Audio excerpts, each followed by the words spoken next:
जब सुग्रीव ने बाली को ललकारा, जब बाली बाहर आ गया तो उसने बताया कि ठीक है, शिकार खुद मेरे मुंह में आ रहा है तो मैं क्यों उसे छोड़ूंगा। अब दोनों के बीच भीषण मल्ल युद्ध हो गया। युद्ध में बाली भारी पड़ रहा था क्योंकि वो बहुत शक्तिशाली था।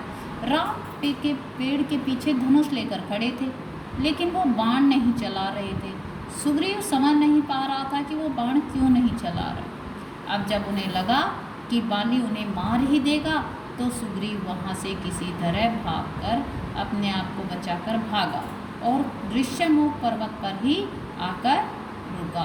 पीछे पीछे राम लक्ष्मण और हनुमान भी पर्वत पर आ गए। सुग्रीव राम पर कुपित थे।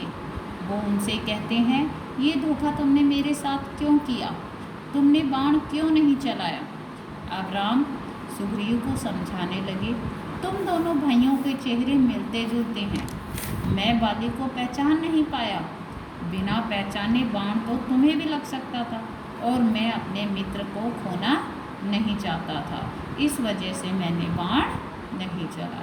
लक्ष्मण ने अब सुग्रीव को समझाया बुझाया और कहा, हम दोबारा से युद्ध करेंगे।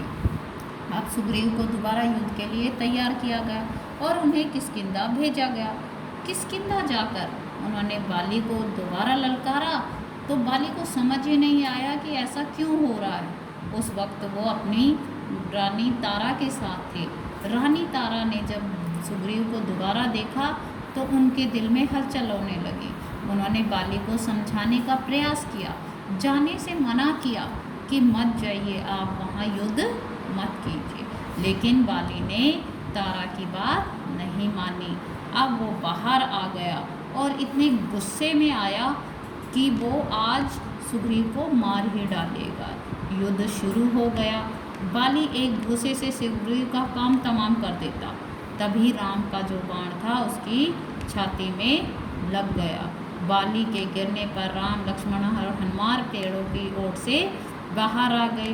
बाली के मरने पर सुग्रीव का राज्याभिषेक हुआ और बाली के पुत्र अंगद को युवराज का पद दिया गया।